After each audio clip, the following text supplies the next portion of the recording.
The unexpected sound. The galaxy was old.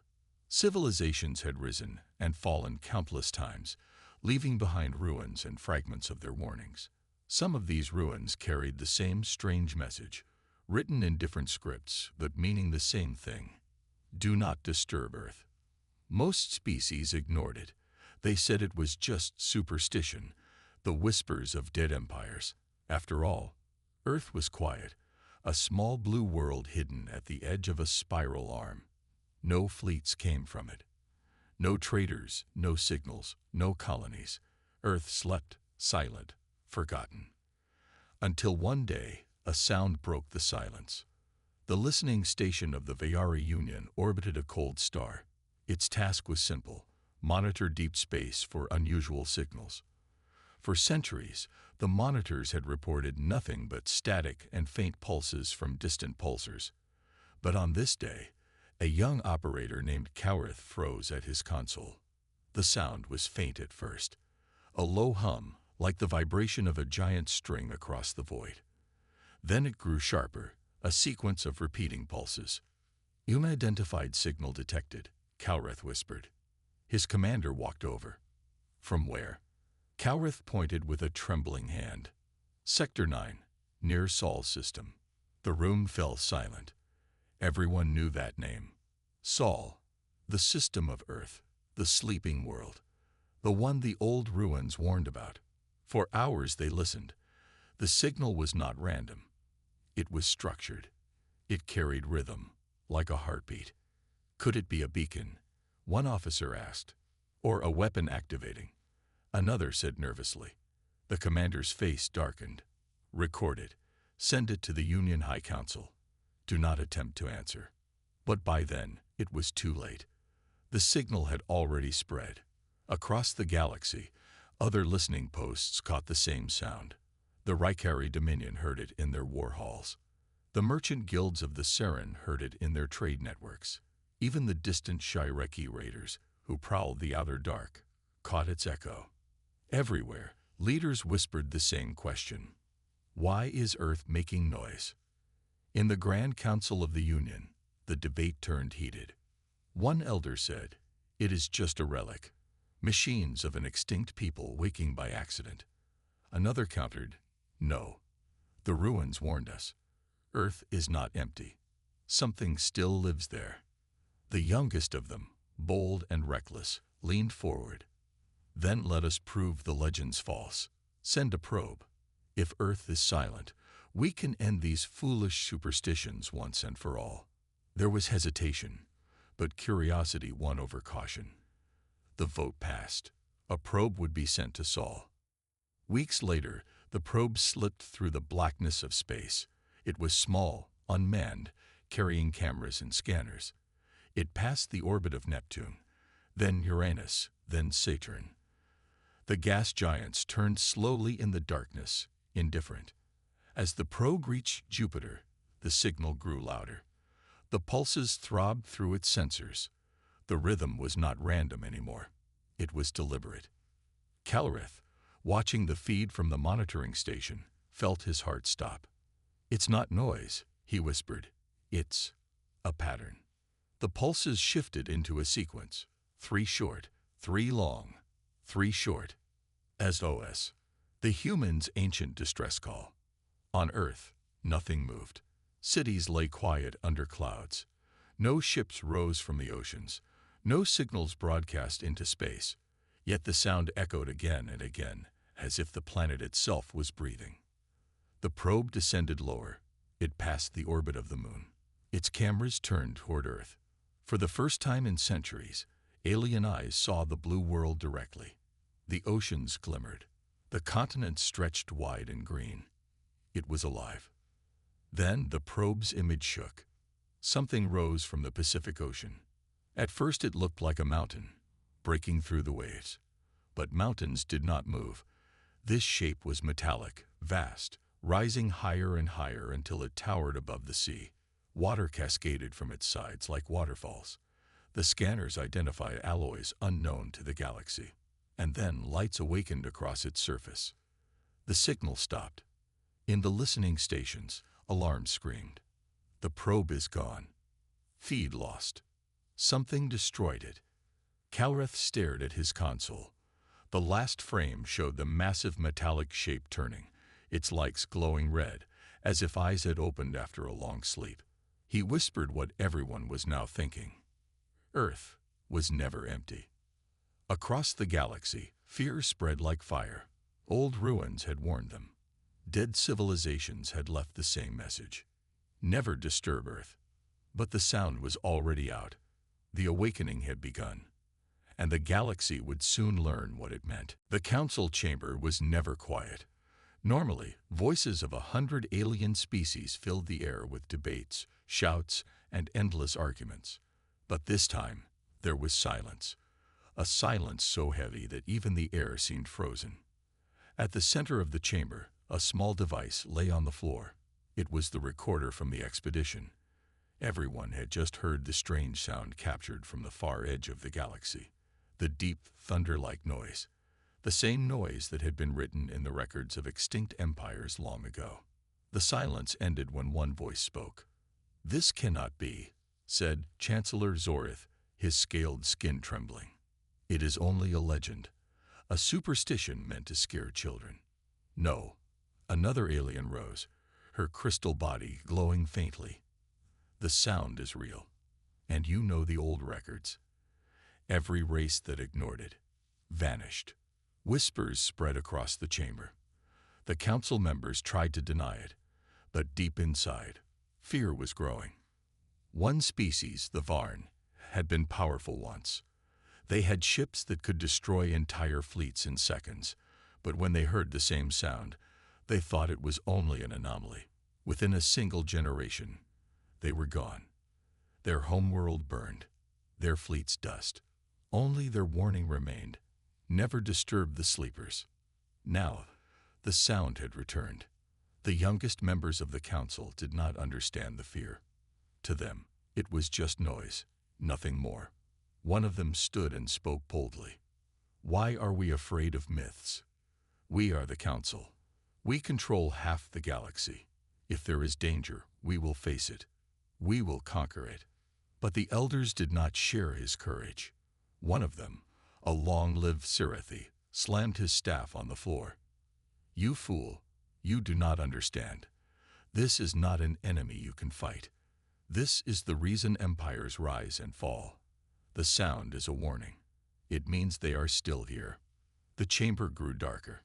Even the lights seemed dimmer, as if afraid to shine. At the far end of the hall, a historian named Calix requested to speak. He was old, with thin tendrils instead of hair, and his eyes were heavy with knowledge. "I have studied the archives for centuries," he said slowly. "The sound always comes from the same direction, the same hidden world. A blue planet the ancients called Earth." The name rippled through the chamber like lightning. "Earth," many whispered. Few had ever spoken that word aloud. It was a forbidden subject, a place sealed away from maps, erased from records, locked behind ancient warnings. The council itself had banned all travel near it. "Earth is empty," one young member protested. "It is just a dead world, abandoned long ago." Calix shook his head. "No, it sleeps, and the sound means the sleepers stir." Another counselor hissed. "But that is impossible. No one could sleep for so long, not even them." The historian gave a sad smile. "You underestimate them. Every extinct race warned us. They all said the same thing. If Earth wakes, nothing in the galaxy will remain the same." Fear spread like a disease. Some wanted to send ships to confirm the truth. Others demanded silence, pretending nothing had happened. A few argued for war, to strike Earth before it could rise. But none of them had courage to make the first move. Then the council leader spoke again. "Perhaps the sound is not a warning. Perhaps it is just an echo of the past, something meaningless." But no one believed that. Not truly. Suddenly, the device on the floor flickered once more. The recorder replayed the sound without command. The deep, rumbling echo. But this time, there was something else. A voice. Not alien. Not strange, but clear, strong, human. It spoke only 3 words: "We are awake." The chamber shook with panic. Counselors screamed. Some fled, others froze in terror. The elders collapsed into silence, knowing the stories were true. Humanity, the most dangerous species the galaxy had ever known, was no longer sleeping. And if the galaxy ignored the warning now, there would be no one left to give another. The galaxy moved quickly after the council meeting. Fleets were quietly sent to patrol the edges of the Forbidden Zone. Scouts were ordered to listen, to watch, but never to enter too close to the blue world. None of them wanted to admit it aloud, but fear controlled every decision. And then, strange things began to happen. A patrol ship near the Orion Passage reported seeing something. At first, it looked like a drifting wreck, half broken and silent. But when they scanned it, the results made no sense. The metals were ancient, yet flawless. The engines were quiet, but still alive. And on its hull, clear letters glowed in old Earth script. USC Valiant. The captain of the patrol ship froze. That name should not exist. Every record of Earth's fleets had been erased thousands of years ago. But here it was, a ghost in the void, waiting silently. Before the patrol ship could investigate further, the Valiant moved. Its systems lit up as if waking from a dream.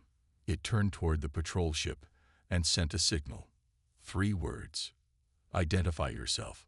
The patrol ship panicked. They tried to answer, but the Valiant had already powered its weapons. Energy readings spiked higher than anything the Council Navy had ever recorded. The patrol crew fled at full speed, leaving behind only fragments of data. When their report reached the Council, fear spread even faster than before. But the Valiant was only the beginning. Soon, across the galaxy, whispers spread of ghost ships. Some claimed to see huge carriers drifting between stars, their lights flickering, their cannons silent. Others spoke of entire fleets hidden in nebulae, their hulls marked with the same strange Earth script. Ships that had been asleep for ages were now awakening, one by one. In a mining colony near Zathar's Belt, another event shook the locals. Workers had uncovered a massive underground chamber while drilling for ore. Inside, they found something impossible. Rows of machines, black and sharp-edged, waiting like predators in cages. Each bore the same symbol, a circle with 2 lines crossing through it. An old insignia. One of the miners touched the surface of a machine. Instantly, its eyes glowed red. The others followed. Within seconds, the entire chamber of machines powered on, rising to their feet like soldiers answering a call. The miners fled in terror. By the time the Council received word, the machines were already gone, flying into space on their own engines. No one knew where they were going, but everyone guessed. They were heading home, back to Earth. The Council gathered again in secret. The youngest members wanted to strike now, to burn Earth before it was too late. But the elders only shook their heads. "You do not understand," one said. "Humanity does not fight fair wars. They do not fight for land or power. They fight to survive. And when they fight, nothing survives against them." Still, the Council tried to prepare. Shipyards worked day and night, building fleets larger than ever before. Armies were trained. Fortresses were reinforced. But deep down, they knew it was useless, because already there were reports of humans being seen. In the market of a frontier station, a trader swore he saw a tall figure with pale skin and sharp eyes. The figure said nothing, only watched the crowd, then vanished into the airlock before anyone could stop him. On a research world, a group of scientists picked up strange transmissions. The language was human. The voices spoke calmly, as if they were not hiding, as if they wanted to be heard. And in the shadows of space, more ghost ships appeared. Their numbers grew, forming patterns, moving like fleets. They were not broken or weak. They were waiting. The historian Calix, who had warned the Council before, spoke once more. "This is not their full return," he said. This is only the first breath. The sleepers are stretching, remembering who they are. When they truly wake, the galaxy will tremble. His words haunted every council member, because the truth was already clear. Humanity had not been destroyed, not erased, not forgotten. They had only been sleeping, buried in silence. And now, step by step, piece by piece, they were coming back. The question was no longer if. The question was, how long until they opened their eyes fully? The council could not ignore it anymore. Ghost ships were appearing across the galaxy. Mining colonies were abandoned overnight. Frontier stations whispered of human figures watching from the shadows. And everywhere, the same fear spread.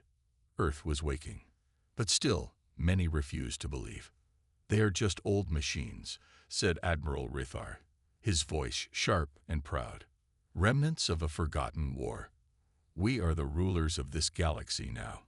One human relic cannot stop us." His words gave the council courage, or at least the illusion of it. They agreed to send a fleet, not a small one, but a full strike force of 30 warships. Their target was the drifting vessel called USC Valiant, the first ghost ship sighted. The plan was simple: surround it, demand surrender, and if it resisted, destroy it. Admiral Rithar stood tall on his flagship as the fleet jumped into the Orion Passage. His soldiers were silent, their eyes fixed on the black void ahead. And then there it was, the Valiant. It drifted calmly, its hull scared but solid, lights glowing faintly like eyes in the dark. No escorts, no fleet, just one ship waiting. "Signal them," Rithar ordered. A young officer sent the message across the void. "This is the Council fleet. You are trespassing in restricted space. Power down and surrender, or face destruction." For a moment, there was only silence. Then the Valiant answered. Its voice was calm, steady, almost cold. "This vessel does not recognize your authority. Identify your species and purpose." The officer looked at Rithar in shock. "Sir, they don't even know who we are." Rithar smirked. "Then they will learn fear. Weapons online."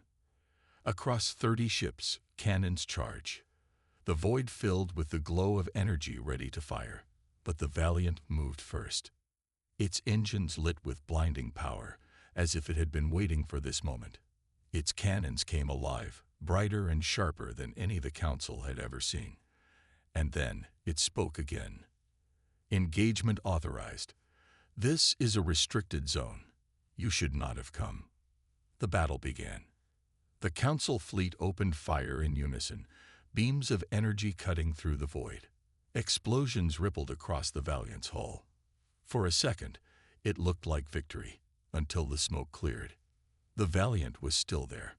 Shields shimmered around it like a storm, bending and swallowing the blasts. Then, with a single strike, it answered. One cannon fired.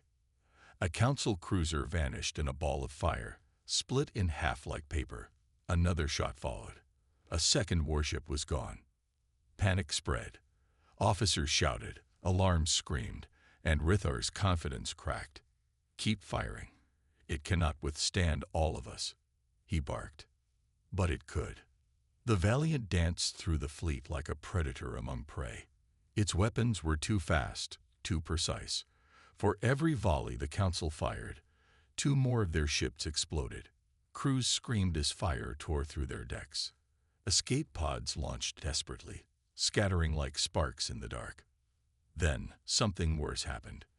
The Valiant's voice returned, calm as ever, activating secondary systems. Panels along its hull opened, releasing swarms of drones, small, black, needle-shaped. They moved faster than the eye could follow, cutting into Council ships, disabling engines, shredding hulls. "Impossible," Rithar shouted as his flagship shook. "It's only one ship." But it wasn't just a ship. It was a relic of Earth. A warship built in silence, built for survival, built to end battles before they began. Within minutes, half the fleet was gone. The survivors tried to retreat, jumping to safety. Rithar's flagship was crippled, its engines burning. He stood on his bridge, eyes wide, as the Valiant turned to face him directly. The human ship's lights brightened, and one final message came through. You were warned. A beam fired. The flagship disappeared in a burst of white fire. When the survivors returned to the council, they'd wrought a story that spread like wildfire.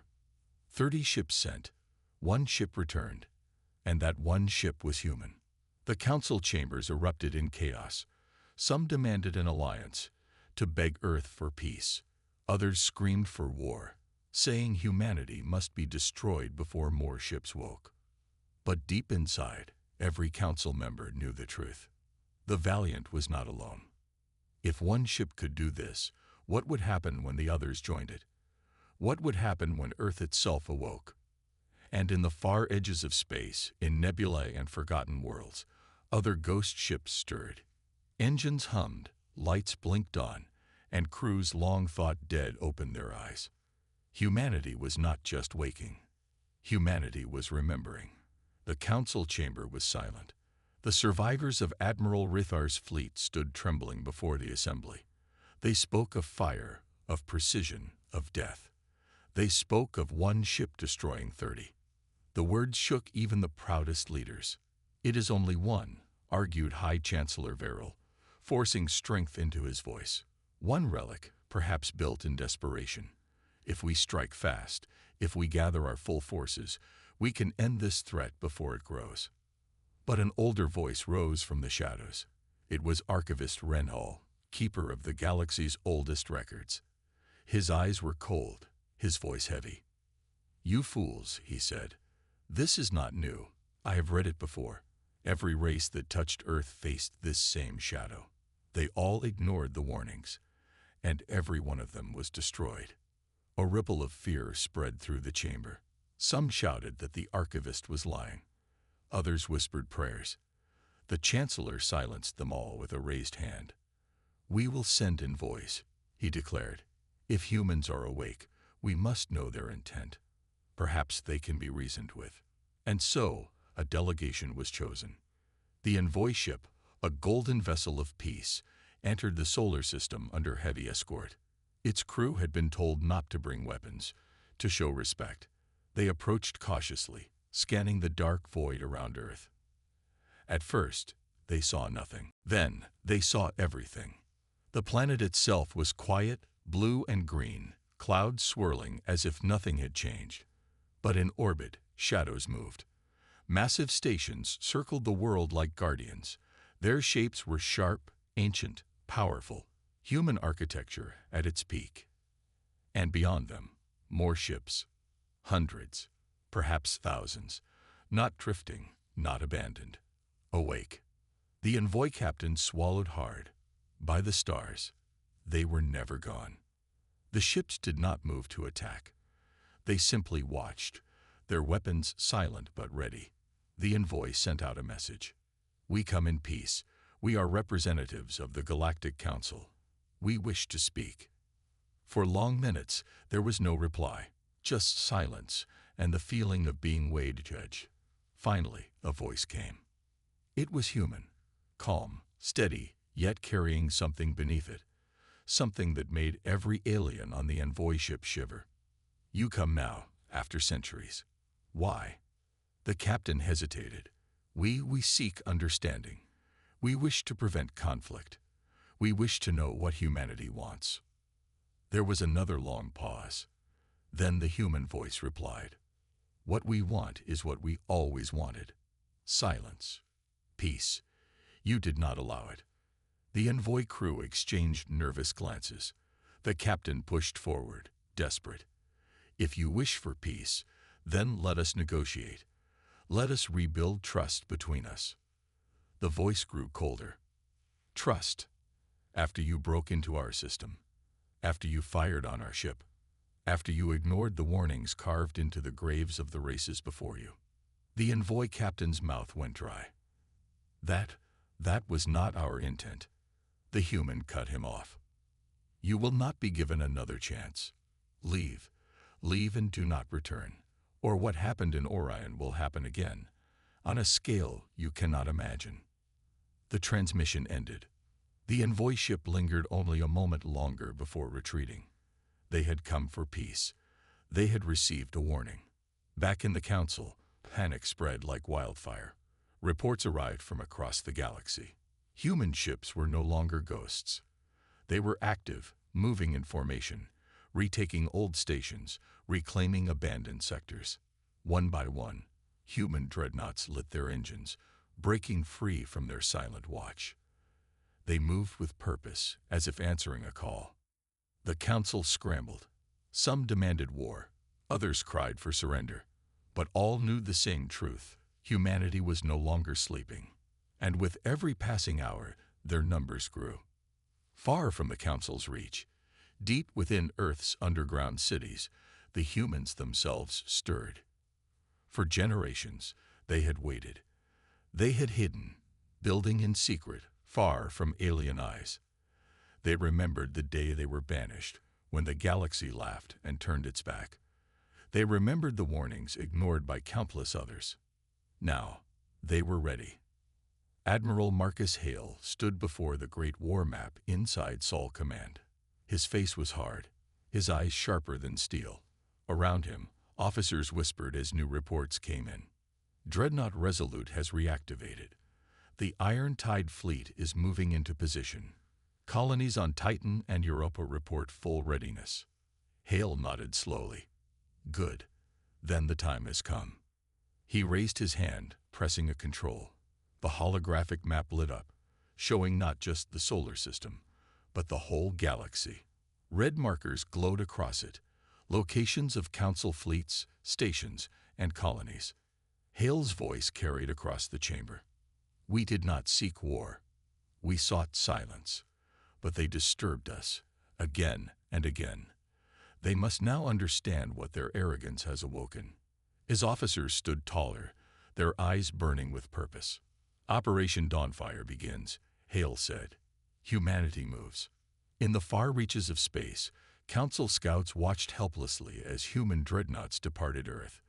These ships were vast, each larger than a city, bristling with weapons no alien could name. They did not move like new war machines. They moved like predators stretching after a long sleep. And everywhere they went, whispers followed. Whispers of what had been carved into the ruins of the extinct. Never disturb Earth. The galaxy had laughed at the warning. Now, no one was laughing. The council was desperate. The failed envoy had returned with a warning too heavy to ignore.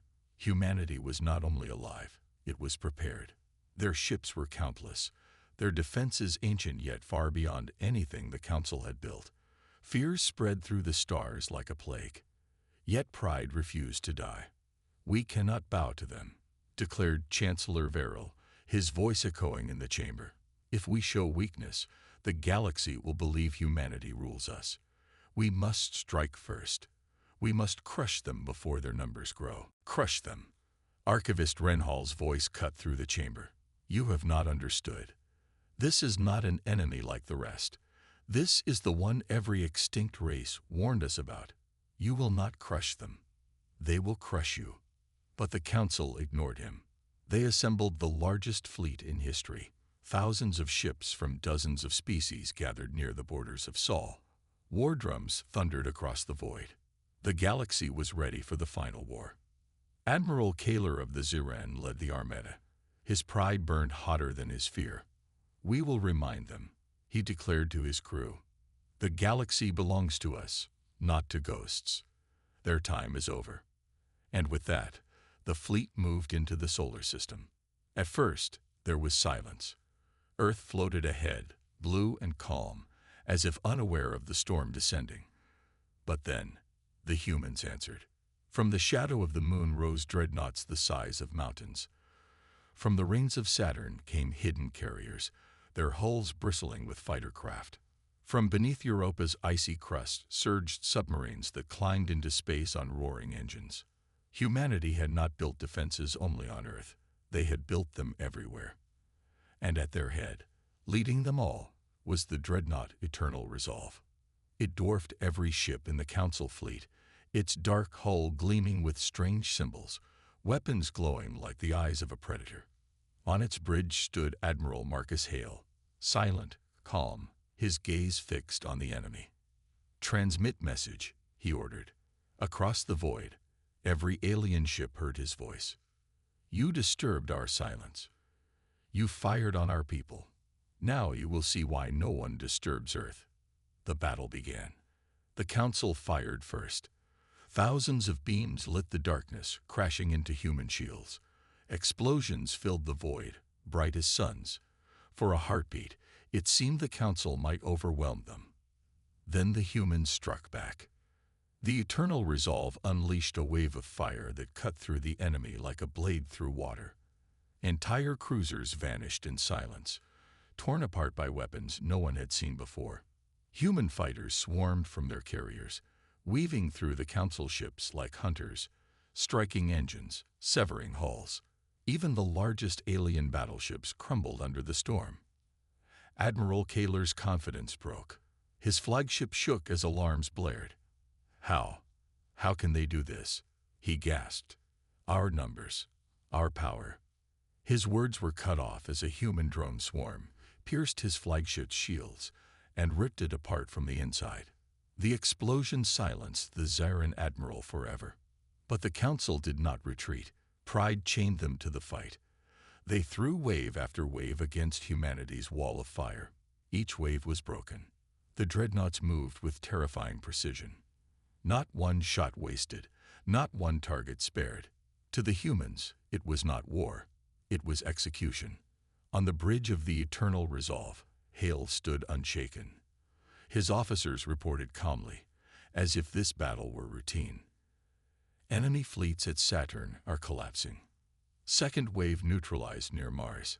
Council reinforcements entering from Alpha Gate." Hale's voice was quiet, cold. "Then close the gate." A hidden human weapon awoke near the wormhole. A massive station buried in the asteroid belt. Its cannons fired once, and the Alpha Gate shattered, sealing the path forever. Hundreds of Council reinforcements were trapped, torn apart by the collapse. The Council's greatest advantage, numbers, was gone. Panic spread among the alien crews. Ships fled in every direction. But even in retreat, they were hunted. Human dreadnoughts pursued with calm precision, cutting down stragglers, leaving wreckage burning across the void. Only a handful of survivors escaped the slaughter. When the battle ended, the solar system was silent again. Debris drifted like ash in the darkness. Of thousands of Council ships, only a few dozen remained, fleeing into the void. The humans did not chase them. They simply held their ground, their dreadnoughts returning to silent formation. But the message was clear. The galaxy had tested Earth. The galaxy had lost. In the Council chamber, chaos exploded. Survivors shouted. Ambassadors screamed. Entire species demanded answers. How can we fight them? What are they? Why did no one listen to the warnings? Archivist Renhall rose again, his voice carrying above the madness. They are not new. They are not ghosts. They are humanity. And humanity is awake. His words silenced the room. Every leader knew what they had unleashed. The galaxy had disturbed the one thing it should never touch. And the storm had only begun. The Council chamber was silent. Not a sound, not a whisper, not even the hum of translation devices. The memory of the Earth's awakening filled the minds of every alien leader present. Images of destroyed fleets, silenced empires, and the voice of Earth echoing like thunder haunted them. Earth had not attacked. Earth had only warned. Yet the warning carried the weight of 1,000 extinctions. Councillor Varix, the eldest among them, finally spoke. His voice trembled. They told us. Every extinct race had the same warning. Never disturb sleeping Earth. No one answered, because every race knew the truth. They had found ruins scattered across the galaxy, empty worlds, shattered moons, broken stations, and in all those ruins, one message always appeared, sometimes carved into stone, sometimes left as holograms, sometimes whispered in dying signals. The message was always the same: do not disturb the humans. But the galaxy had ignored it. Curiosity, greed, arrogance, it had driven them forward. They thought the warnings were old myths. They thought Earth was nothing but a backwater world. Now, they knew better. On Earth, the planet was calm again. The strange hum, the unexpected sound that had first been heard, was gone. But humanity was not the same. The old memories had returned. Not memories of war, but instincts, knowledge, and power buried deep in their blood. In a quiet military base under the Rocky Mountains, General Carter looked at the sky map on the holoscreen. Stars glowed, systems marked red where alien fleets once stood. Now those stars were silent. "We didn't attack them," Carter said softly. "We only defended." Beside him, Dr. Helena spoke with a heavy tone. "Yes, but our defense alone was enough to terrify the galaxy. Do you understand what this means? We are the reason for their warnings. Our ancestors didn't just fight wars. They fought wars that broke universes." Her voice cracked. "And we forgot it. Maybe we forgot on purpose." Carter stayed silent, but deep inside, he wondered the same thing. Did humanity bury its violent history because it was too dangerous? Did they choose peace for 1,000 years, not because they were weak, but because they feared themselves? Far above Earth, the Council fleets retreated. No one dared to orbit too close. They watched from distance, as if Earth itself was a star about to explode. Some of the younger Council members whispered in fear, "We should destroy them now, before they become unstoppable again." But Varix shook his head slowly. "Foolish, you saw what happened when we touched their child. That was only a fraction of their power. Imagine if they truly woke, if they truly fought. No, there will be no war with Earth. Not now. Not ever." "But what do we do?" another asked. Varix's old eyes turned to the blue planet. "We remember the warning. We teach it to every new race. And we never, ever, disturb Earth again." Meanwhile, on Earth, ordinary people tried to live normally. Children went back to schools. Workers returned to factories. Farmers tended their fields. But something had changed. Everyone could feel it. Parents held their children closer. Soldiers stood straighter. Scientists spoke with a new fire in their voices. Humanity had not chosen war, but they had remembered who they were. They were Deathworlders, survivors of fire, ice, and endless struggle. Their strength was not just in weapons, but in will. Dr. Helena wrote the first line of a new record, one she knew would echo through history. Humanity did not wake for conquest. Humanity woke because someone harmed a child. And for that crime, the stars trembled. Far away, a small alien scout ship recorded Earth's signals. The young scout whispered to his commander, "Why do they scare us so much? They are only one species. There are billions of us across the galaxy."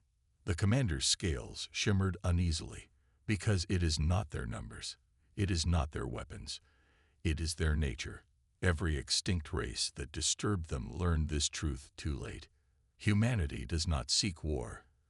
But when war comes to them, they become something the galaxy cannot survive. The young scout shivered. "So what do we do?" The commander looked at Earth's image, glowing bright in the void. His voice was a whisper. "We pray they never awaken fully." Back on Earth, a soft wind passed through the ruins of old battlefields. The world was quiet again. But in the quiet, something ancient stirred. Not in anger, not in hunger, but in readiness. Earth itself seemed to speak, though no one could hear. They ignored the warning. Now, they will remember it forever. And so, the final truth spread across the galaxy like wildfire. From the smallest trading post to the highest council chamber, from dying empires to young explorers, everyone repeated the same words. Never disturb sleeping Earth. Because if Earth woke again, the universe would not tremble. It would break.